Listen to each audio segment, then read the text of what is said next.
जय हिंद। देखिए, आज हम समझेंगे कि इंटरक्रॉप्स क्या है, इसके एडवांटेज क्या है। मैंने पिछली वीडियो में क्रॉपिंग सिस्टम के टाइप्स कौन कौन से हैं एंड मिक्स क्रॉपिंग कौन कौन से हैं, इनके बारे में हम लोग चर्चा कर चुके थे। तो आज हम चर्चा करेंगे कि इंटरक्रॉप के एडवांटेज क्या है and characteristic of the components crop क्या है एंड इसकी लिमिटेशंस क्या है। एक्चुअली क्या होता है कि हम कब कब इंटरक्रॉपिंग फॉलो करना चाहिए एंड किस सिचुएशन में फॉलो करना चाहिए, इन सभी बातों पे चर्चा करेंगे। क्या होता है कि जब भी इंटरक्रॉपिंग हम ग्रो करते हैं तो उसमें क्या होता है कि अ, फसलों में एंड बीड या मेन कॉम या आप बोल सकते हैं कि जो मेन क्रॉप है एंड जो कंपोनेंट्स क्रॉप है, इन दोनों के बीच क्या होता है कि एक कंपटीशन होता है। जैसे आप कोई क्रॉप ले लिए तो उसमें वीड है, वीड में इस क्रॉप और ग्रोथ के लिए कंपटीशन होता है, लाइट के लिए कंपटीशन होता है। तो ऐसे क्या होता है कि मेनी प्रकार के कंपटीशन होते हैं। तो आज हम समझेंगे कि इंटरक्रॉपिंग का फर्स्ट एडवांटेज क्या है। फर्स्ट एडवांटेज जैसा कि हम देख रहे हैं कि एडवांटेज में जैसे हमने इंटरक्रॉपिंग में पढ़ा है कि to more crop growth grown on the two या two more crop same times at the piece of the same land। मतलब एक ही फील्ड पर एक ही समय में दो या दो से अधिक फसलों को उगाना, इस प्रकार दैट इज कहलाता है, इंटरक्रॉप कहलाता है। तो तो हम समझते हैं कि इंटरक्रॉपिंग में एडवांटेज कैसे करें। लाइक अब देखिए, हम देख सकते हैं जैसे कि अब कोई फील्ड है, इसे हमने दो दो भागों में डिवाइड कर लिया। इधर मेज को उगाया हमने, इधर उर्द को उगाया। ठीक, तो यह हमारी क्या है, दोनों दोनों कंपोनेंट क्रॉप्स है। इधर ओवरऑल मेज है, इधर ओवरऑल उर्द है। तो इसमें जिस तरह के कंपटीशन इंटर क्रॉप्स में होना चाहिए, इस सिस्टम में नहीं होगा। तो ये हमारी क्या है, दोनों कंपोनेंट्स क्रॉप हो गए। आप इसे सोल क्रॉप्स भी बोल सकते हैं कि किसी एरिया में सिर्फ उसी फसल को लेना सोल क्रॉप्स कहलाता है। तो ये हो गया। अब इंटर क्रॉप में हम क्या करते हैं, like as a field in the first row maize, यह लाइन आपकी मेज की हो गई। अब इसके बीच में जो हम उगाते हैं, जो प्रॉपर स्पेसिंग के लिए या proper utilization of the spacing या proper utilization of the resources या न्यूट्रिएंट के लिए, तो इसमें हम उर्द को उगाएंगे। ये आपका हो गया मेज एंड यह उर्द हो गया, फिर मेज। तो ऐसे क्या होता है कि हमारे फील्ड का प्रॉपर उपयोग हो जाता है, आपका लैंड का भी प्रॉपर उपयोग होता है, सनलाइट का हो जाता है एंड न्यूट्रिएंट का भी हो जाता है। तो इससे क्या होता है कि एक कंपटीशन बनी रहती है। और जो यहाँ पे जो हमारी वीड है, वीड्स की कंपटीशन यहाँ पे लो हो जाती है। यहाँ पे वीड भी नहीं प्रॉपर ग्रो कर पाते हैं, जिससे हमारे यील्ड को इफेक्ट नहीं पड़ता है।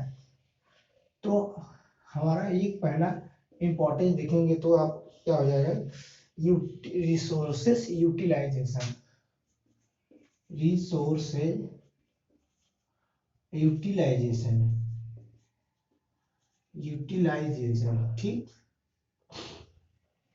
रिसोर्स का प्रॉपर यूटिलाइजेशन करता है, लाइक लाइट्स हो गए, न्यूट्रिएंट्स हो गए, स्पेस हो गए एंड कार्बन डाइऑक्साइड, ऑक्सीजन। इसमें देखेंगे तो बहुत कुछ हो जाते हैं। तो आपका यह क्लियर हुआ। एंड सेकेंड में हम देखेंगे कि जो यह मेंटेन करता है, इसका मेन एक इम्पोर्टेंस क्या है, stably maintenance, stability maintain. Stably maintenance क्या होता है कि स्टेबली मेंटेनेंस में हम क्या करते हैं, स्टेबिलिटी क्या होता है कि जो भी हम प्लांट लगाते हैं वह हमारी अदर फसल पे क्या होता है कि निगेटिव इम्पैक्ट नहीं डाल रही है। और एक साधारण जैसे वो फसल ग्रो कर रही है, ऐसे ये भी फसल ग्रो कर रही है। जैसे कि आपका लाइक मेज हो गया, उर्द इसमें ग्रो कर रहे हैं, तो उर्द मेज की वाली फसल को आपकी जो सबसे अधिक फील्ड पर है वो उसे इफेक्ट नहीं करेगी, स्टेबिलिटी इसकी मेंटेन है। एंड थर्ड में हम देखते हैं इसके एडवांटेज में मोस्टली आप पढ़ चुके होंगे क्रॉपिंग सिस्टम के भी जो ऑब्जेक्टिव हैं वह भी यही है। क्रॉपिंग सिस्टम का पार्ट ही एक इंटरक्रॉपिंग है, तो इसमें भी हम इसका ही ऑब्जेक्टिव पढ़ेंगे। एंड थर्ड में आपका होगा high high profit. High profit high profit में क्या होगा कि जब हम इंटरक्रॉपिंग लेंगे as a you know you say आप कह सकते हैं कि इसे एक्स्ट्रा इनकम फार्मर्स को प्राप्त होता है। इसमें जो हमारी मेन कंपोनेंट्स क्रॉप है सोल क्रॉप्स, इनको हमें कम नहीं करना पड़ता है और इसी के बीच हमें फसलों को उगाया जाता है, सोइंग किया जाता है। जैसे लाइक एक्स्ट्रा इनकम हो जाती है किसानों को। एंड इसमें क्या है जैसे कि अब लाइक अब कभी कभी क्या होता है कि जो मेज का स्टेम बोरर डिजीज होता है वह इसमें बहुत हाईली प्रॉब्लम करता है। तो हमें जब उर्द यहाँ पे लगा देते हैं या लोबिया या काउपी, यहाँ पे काउपी लगा देंगे तो जो इसकी स्टेम बोरर का जो लार्वा होता है या काउपी के लीफ पर अपने यग को लेइंग करता है, अपने अंडे देता है। तो वहां पे क्या होते हैं इसके जो लार्वा होते हैं अंडे के, इस काऊ पी के लीफ को फीडिंग नहीं कर पाते जिससे वहीं पर उनकी डेथ हो जाती है। तो इससे क्या होता है कि हमारा जो सोल क्रॉप्स है वो नष्ट होने से बच जाती है। तो ये हो गया आपका एडवांटेज इंटरक्रॉपिंग के। एंड अब हम देखते हैं कैरेक्टरिस्टिक ऑफ द इंटरक्रॉपिंग क्या है या कंपोनेंट्स का। कंपोनेंट्स क्रॉप में आपको हम बता दें कंपोनेंट्स क्रॉप लाइक मैंने बताया था कि इधर उर्द हो गया, इधर मेज हो गया, या तो ये क्या हो गया कंपोनेंट्स का। यदि 50-50 है, ठीक 50 कोई फील्ड है 50-50 आप सोइंग किए हैं, इधर उर्द सोइंग किए, इधर मेज सोइंग किए हैं, तो इसमें आपको क्या होगा यह कंपोनेंट्स क्रॉप कहलाएंगी। इसे अक्सर पूछा जाता है यदि आप पूरी फील्ड में इतने दूर में आप पूरा मेज बोएंगे तो इसे बेस क्रॉप भी बोलते हैं, ठीक बेस क्रॉप। अब यदि लाइक दूसरा एग्जांपल लेते हैं, यदि इस रो में आप मेज लगाए हैं एंड इसके बीच बीच में इंटरक्रॉप किए हैं तो आपकी क्या होगी, यह जो है जो क्रॉप्स जो मेज है आपकी यह होगी सोल क्रॉप, बेस क्रॉप, ठीक। एंड यह जो होती है इसे इंटरक्रॉप बोलते हैं। तो आपका यहाँ तक क्लियर हुआ, ठीक।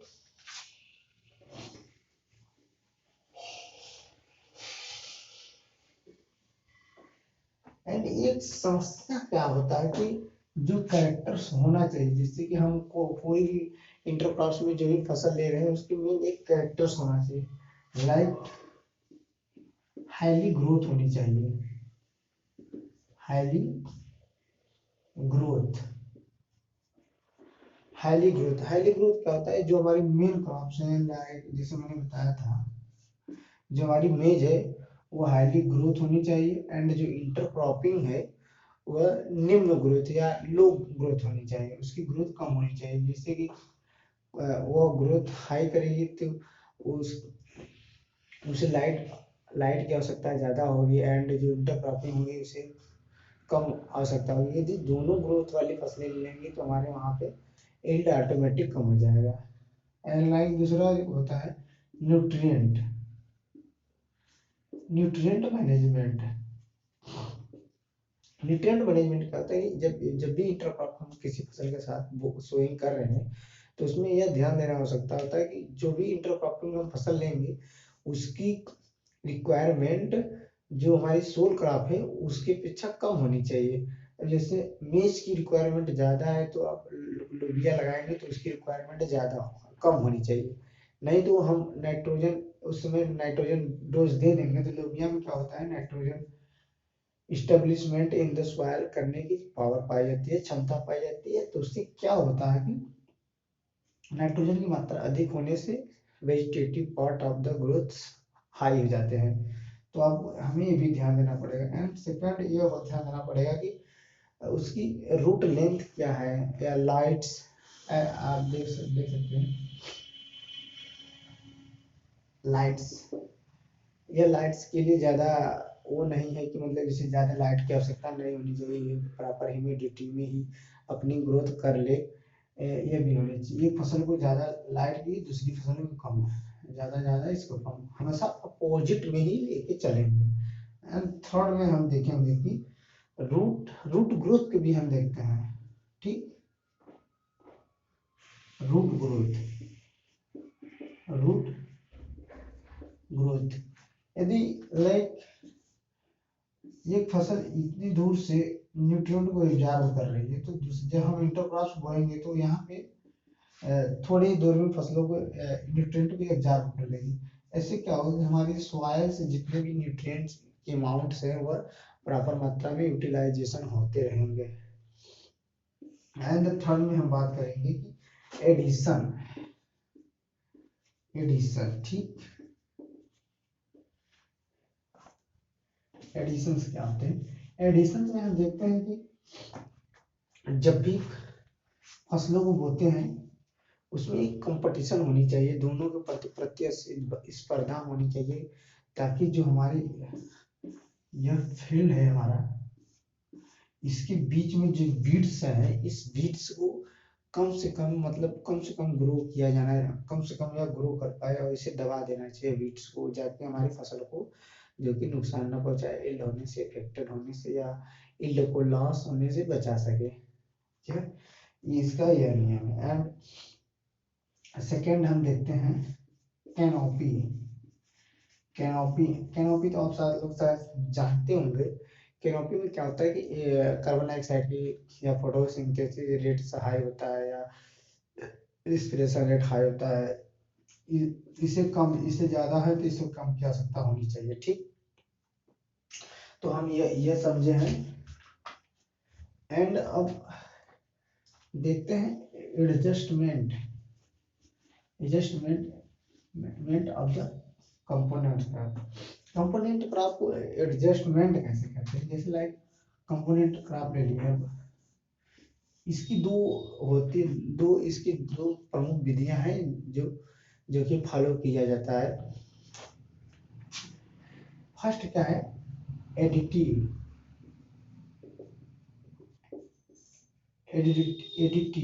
ठीक, एडिटिव सीरीज, सॉरी फर्स्ट में हम क्या करेंगे, इसमें मेज की एक रो को स्विंग कर दी 75 सेंटीमीटर पे, लाइक ठीक 15 सेंटीमीटर पे। तो जो भी अब हम इसमें इंटरक्रॉप्स लेंगे या काउपी लेंगे, इनके बीच में यह क्या होगा? एडिटिव मतलब ऐड कर रहे हैं, एडिटिव मतलब किसी इंटरक्रॉप को ऐड कर रहे हैं। हमारी जो ये सोल क्रॉप्स है इसकी मात्रा 100% बनी रहेगी। यही हो गया आपका एडिटिव क्रॉप। इंटरक्रॉप्स में आप ग्रो करेंगे एंड इससे क्या होगा? हमें एक्स्ट्रा इनकम की प्राप्ति होगी, एक्स्ट्रा यील्ड की उत्पत्ति होगी, प्राप्ति होगी। एंड जो सेकेंड हमारा मेथड है, हम देखते हैं सेकेंड्स वाले में। सेकेंड में क्या करेंगे कि आपका है रिप्लेसमेंट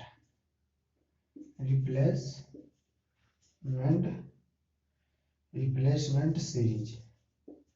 रिप्लेसमेंट सीरीज में क्या करते हैं हम, कोई भी फील्ड हो गया, लाइक मेज 15 सेंटीमीटर पे है, 75 सेंटीमीटर पे ग्रो किए हैं, तो अब इसमें क्या करते हैं हम, अब इसमें देखिए जो मैंने बताया था इसके बीच में करते हैं, तो इसका 1:1 रेशियो होता है, ताकि हमारी जो सोल क्रॉप है वह मेंटेन 100% रहती है और इंटर क्रॉप भी 100% रहती है। अच्छा देखिए रिप्लेसमेंट सीरीज में क्या होता है कि इसमें मेज की 1 रो को समाप्त कर दिया जाता है, मेज की 1 रो को समाप्त कर दिया जाता है यहाँ पे, एक रो और लगा दिया जाता है ऊर्ध्व की। तो इसमें क्या है, क्या होता है, फिर यहाँ पे मेज किया, देखिए यहाँ पे 75 सेंटीमीटर था, 75 सेंटीमीटर, तो यह हो गया आपका 1 पॉइंट अबाउट 1.5 मीटर के समथिंग हो गया। तो यह आपका रेशियो क्या कहलाएगा, 1:3 रेशियो। अब देखिए वहाँ यहाँ पे 3 रेशियो हो गई है मूल की या ऊर्ध्व की, जो भी ले सकते हैं। तो इससे क्या होता है कि इसमें रिप्लेसमेंट कर देते हैं, लाइक यू कैन सी, आप देख सकते हैं, जबकि क्या होता है वीट एंड मस्टर्ड इरिगेशन, जब भी हम मिक्स क्रॉपिंग या सरसों एंड गेहूं की खेती लेते हैं, तो उसमें गेहूं में उसमें होता है 9:1, जबकि गेहूं का जो भी 10वां लाइन होता है उससे रिप्लेसमेंट कर दिया जाता है और वहां पे एक लाइन सरसों की ग्रो कर दिया जाता है, ठीक। तो आपका क्या होता है कि यहाँ पे एक रो को डिक्रीज कर दिया जाता है, रिप्लेसमेंट कर दिया जाता है। तो ये आपका हो जाता है वहाँ पे रिप्लेसमेंट सीरीज, वहाँ पे एक सीरीज हो जाएगा मस्टर्ड की।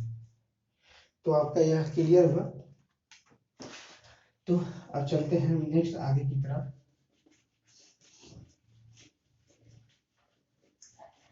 हमने देखा कैरेक्टरिस्टिक में क्या क्या है, इसके एडिटिव सीरीज है एंड रिप्लेसमेंट सीरीज है, इसके ऊपर से फॉलो करना चाहिए। अब देखिए कुछ कॉन्टेंट्स हैं या लिमिटेशंस हैं, जब भी हम इंटरक्रॉपिंग करते हैं तो उसमें कुछ लिमिटेशंस होती है। उसमें फर्स्ट लिमिटेशंस क्या है कि जब भी हम ग्रोइंग करेंगे तो सोइंग टाइम आपका एक मेंटेन नहीं होता है किसी भी इंटरक्रॉप का। तो सोइंग टाइम बहुत इंपॉर्टेंट होता है। सोइंग टाइम ऐसा नहीं कि हम एक फसल बो दी, वो ग्रोइंग पीरियड पे आ गई तो उसमें हम फिर से जाकर इंटरक्रॉपिंग के लिए सोइंग करें, तो उसमें क्या होती है हमारी सोल क्रॉप इफेक्टेड होती है। इसका बहुत ध्यान रखना चाहिए। एंड सेकेंड स्टेप पे हम देखेंगे हर्बिसाइड। हर्बिसाइड किसी भी डिजीज या इंसेक्ट का जब भी प्रकोप होता है या वीट के लिए मारने के लिए होता है, तो इसमें बहुत प्रॉब्लम्स होती है कि ये हर्बिसाइड हमारे सोल क्रॉप्स को नुकसान न कर दिए इस इंटरक्रॉपिंग में इस दवाओं का छिड़काव करने के लिए। ऐसी बहुत परेशानियां होती है। एंड जबकि हम स्विंग टाइम में देखते हैं तो इंसेक्टिसाइड या जो भी मतलब यूज करते हैं खाद उद, एक खाद की फसलों को जाने के लिए अधिक मतलब बहुत कुछ हो जाता है प्रॉब्लम। एंड थर्ड नंबर पे हम देखते हैं न्यूट्रिएंट मैनेजमेंट, ठीक।